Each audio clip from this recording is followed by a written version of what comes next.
Well, good evening. I'm your host, Robert Wilson with Cowboy Wisdom Hypno Acuity and Cowboy Wisdom Podcast. And tonight is presenting Understanding Labor Day. And what that is we all think Labor Day is about barbecues and stuff like that, but Labor Day and Veterans Day are probably the two most unappreciated days in our country because Labor Day is about uh, people that lost their lives in the labor movement in the early 1900s. And it was about people getting away from uh, all the unsafe working conditions, low wages, and things like that.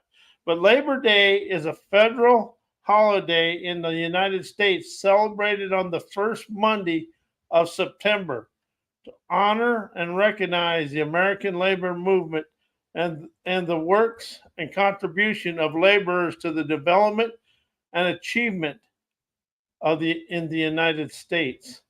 And what that's all about is people. We used to have child labor and some very, very unsavory working conditions. And this is kind of the beginning of the union labor movement. I was a union electrician for 36 years.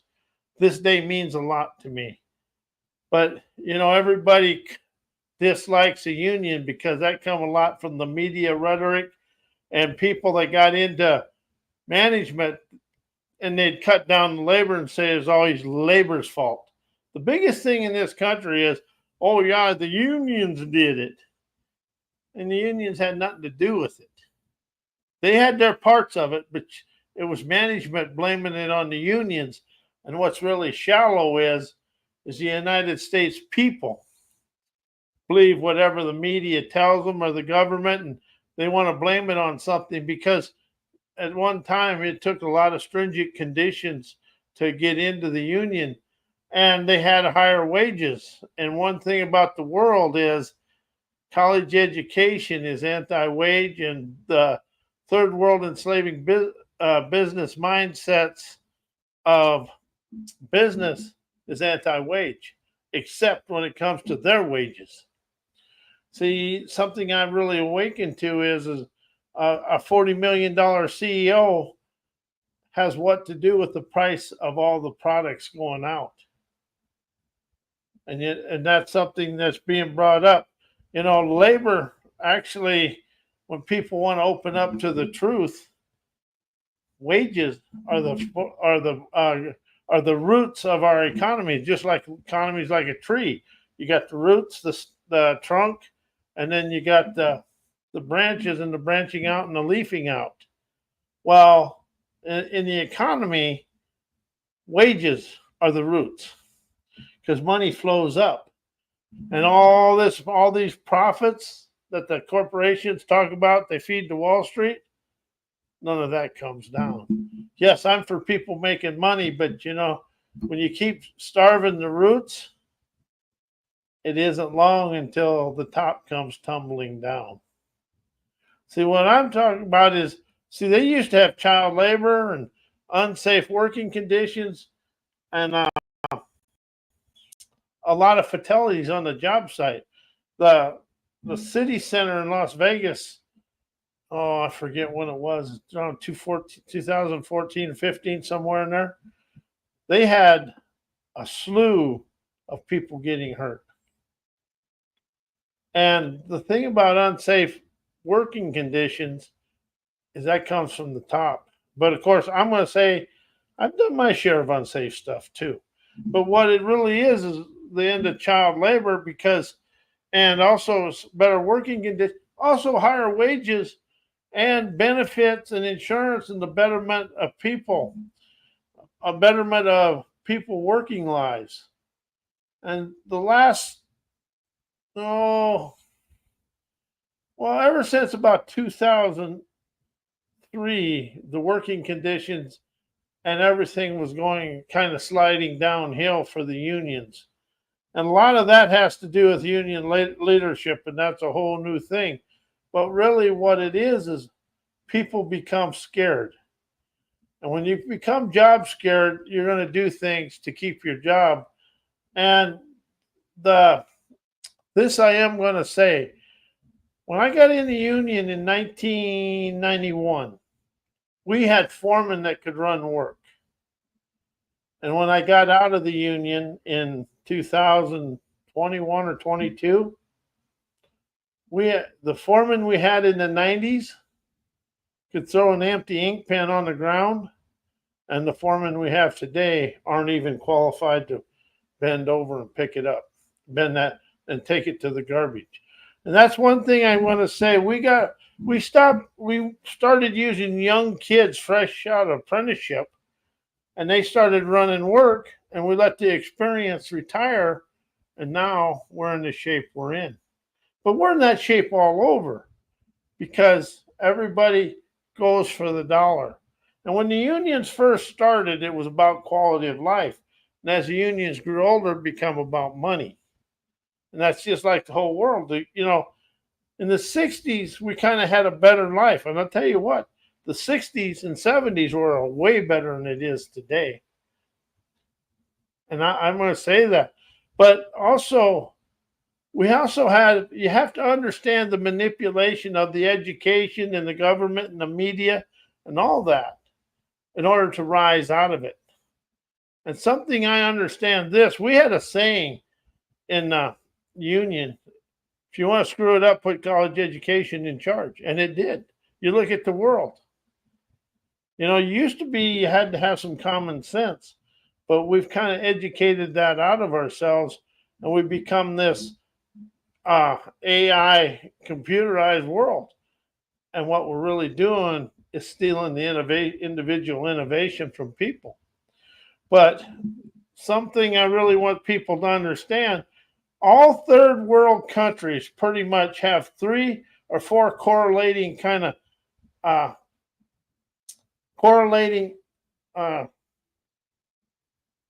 ways of life. One is separation of wealth, business first legislation, corrupt governments, and low wages. And what I really mean by business first, you take away and you stop taking care of the working people, pretty soon it goes downhill. And free trade stole the sovereignty of this country. Free trade was probably one of the worst things that happened to this country because it took away the workers' rights to strike, and it took away the workers' rights to fight with management, because it's just the way it has to be. But you can't have a disagreement with management, because if you have a disagreement with management today, contrary to what all them business coaches say, you're gonna get run off. It's happened to me several times, but I'm different. I've never had a job I didn't like leaving, and I always liked a new one. But today, we look at the world from the business way of life and the management's way. We never look at it from the people's way. And that's what the labor movement was all about, giving people a voice. But today, we do everything from the management side. And when you lack the understanding of the working world, and this is something I'm going to say, all the wisdom for a business to succeed is in the workers. All the knowledge for a business to fail is in the management. Knowledge lacks get your hands dirty wisdom. And that's where this world is really in a bind now, because we're not about get your hands dirty wisdom. And that's something else that really the last few years, if they had a kid that was just coming out of apprenticeship school and they liked him, they instantly made him a foreman. And there's nothing more illiterate than a first-year journeyman. A fifth-year apprentice is probably the best electrician on the job. First-year journeyman is probably the most useless one on the job. And everybody's shooting for the foreman's job, But I was a journeyman electrician for 36 years. I never really understood how to be a foreman till about the 15th year. 10th year I started understanding, but the 15th year I had it open. And see, we let the experience retire. Thing is we never got the wisdom and wisdom and insight from the retirees. Them gray-haired guys, they got a lot of wisdom, but that's the reason the world is sliding. If you look at the world today, we lack the wisdom of our ancestors, but we got a lot of their survival mode thinking in our life. But today, with the labor movement, that's what today's about, is labor. It's about the people that died, getting us the conditions we have, and it's about understanding labor has got as many rights as all them CEOs and all them corporations. And if you look at the world today, business and education have taken this country just like that, sideways and down. I'm sorry, but we haven't risen since the 70s, because business and education is what everybody else wants you to know, and it's a manipulation of a secret society that runs the world. See, people, we have to open our eyes to what is going on, and ears, because people have the wisdom and insight to rise the world up. But labor is about getting it done. At the end, I'm going to ask two questions. But here's the thing. Labor moves everything. How much does management physically move? See, it's like when you're building a building, do them computers move all that heavy equipment? And that is where people open up to. And all that heavy equipment and all that big equipment, computers can put it in a spot, but it takes people with wisdom to move it. It takes some journeyman electricians to move it. And what's really fun is they really brought in the safety people, but they bring in these college educated safety people and they think they're running the job. But what's really sad is we think they are too. We start asking them questions. And that's where the labor is. The labor is just like everything else. We try to do it the easy way rather than the best way and easiest way. You know, something is, and the union leadership is just like the leadership of the country. There ain't any. You know, this country has zero leadership, has a lot of aggravated asinine boneheads, but it don't have any leadership. And this is going to be a keynote and a class. The leader you want to see in your life is the one you look at in the mirror. That is your leader, because these other leaders, they're trying to manipulate you to do what they want. And, you know, you can point things out on a job site. But if one of their little heroes or zeros or whatever you want to call them has a different idea and they want to blame you, they're going to win. Because I'm sorry, Mr. Managers and owners, you guys have some low quality people working for you. And that's just the way it is. And I'm going to say this right on this, because I retired. The union has a lot of the low quality leadership people. They're there for their retirement, and they don't. In the last 20 years, last 20 years in the union, there was nothing. I needed to file a grievance twice, and the union run away. Once them members become somebody in the office, they become worthless. And that's just the way I feel. And see, here's the thing today, but also what the unions did is they brought you your weekends, benefits, 5-day work week. And that even the people that hate the unions benefited from the unions because they've got a better life because of the unions. It's just like you take the military. We take all the veterans for granted, but they served a purpose for everybody. And see, we always overlook what it is. And you take the Iraq War, all them superstar uh, uh, hosts on podcast hosts and all them people on the networks that were talking, oh, yeah, we got this. Now that the military's come home, you hear nothing from them. Them are limelighters. Most of the people that are doing them national TV shows are just limelighters. They want the limelight, but they don't want to do what it takes. And it was funny. Oh, yeah. And then there's nothing. And see, here's the thing. Our thinking has been indoctrinated through a school system of manipulation and from a third world enslaving business schools that think, oh, business first, business first. That's bullshit. I'm so sick of that. And everybody says, get an education, start a business.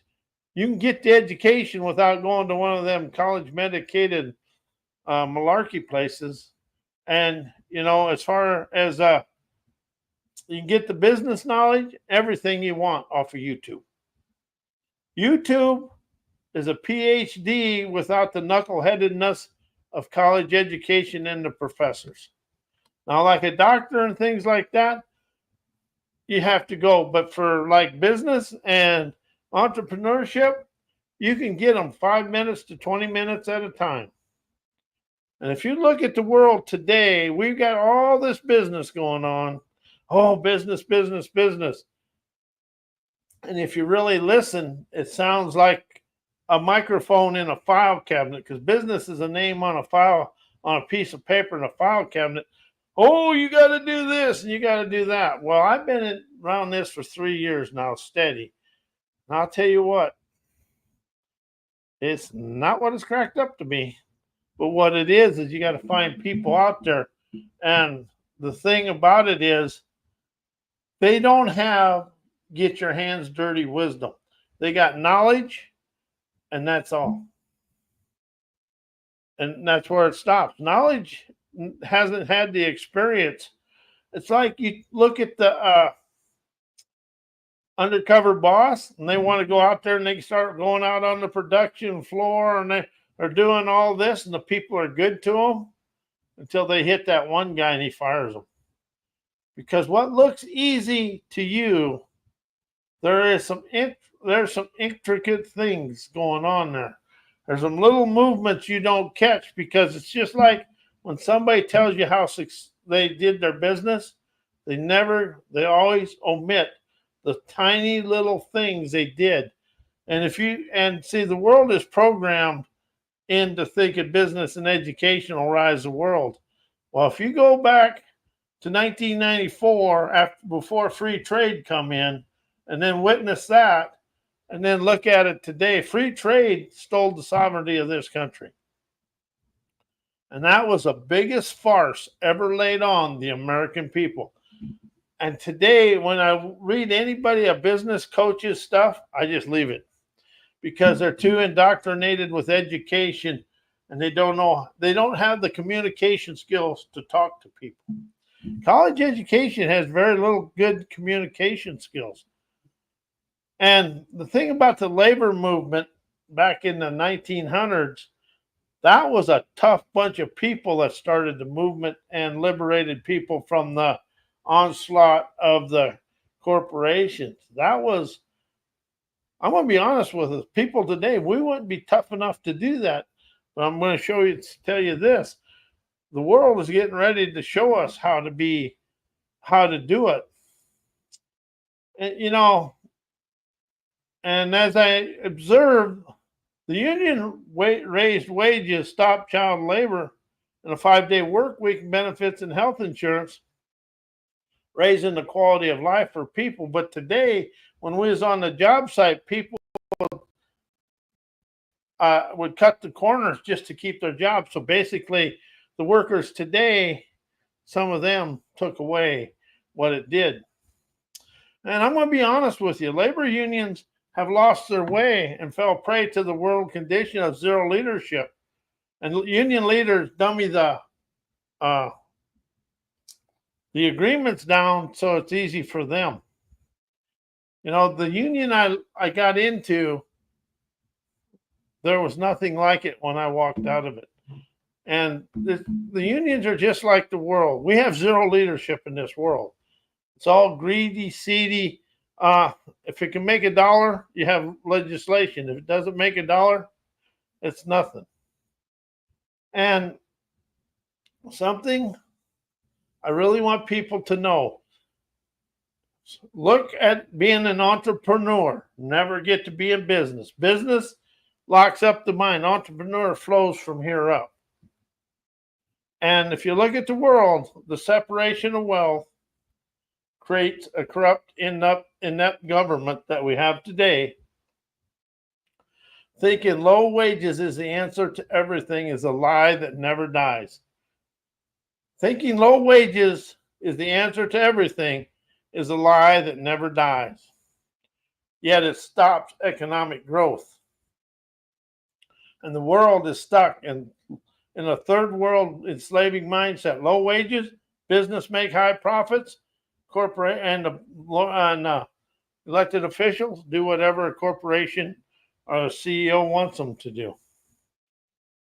Now, I have 2 questions for you. Now, I'll put these on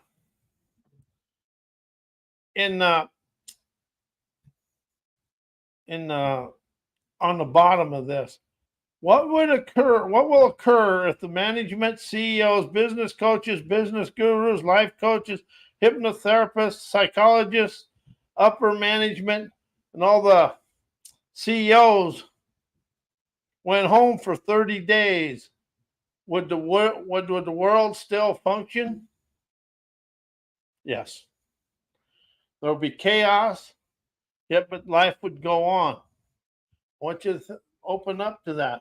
Now, what will occur if all the hourly workers, truck drivers, all tradespeople, electricians, plumbers, refinery operators, powerhouse operators, nurses, hospital staffs, and all our hourly workers go home for 30 days? What would happen? The world would be blocked because there would be no movement. See, what people don't understand, labor has as much to do with moving the world forward as a CEO, but usually the CEOs and all management is what blocks a company from moving forward. If you ever want to have a company that's in bad shape, talk to the workers. I had a friend, and I had her on one of my podcasts. When she straightens up companies that are going downhill or going under, she doesn't even talk to the management. She goes out and talks to the workers. And usually about half of the management's gone the next day. Because people have the wisdom, books and knowledge, books and computers and education have knowledge with no experience. But Labor Day was here because people stood up to get us better conditions. And for all you high-flying, snooty CEOs and management people, if it wasn't for the unions, you would not be where you're at. So you better open your eyes and thank a union and thank a laborer, an hourly worker, because they make your life better. Anyway, with that, I'm going to say thank you, and I'm going to say good night.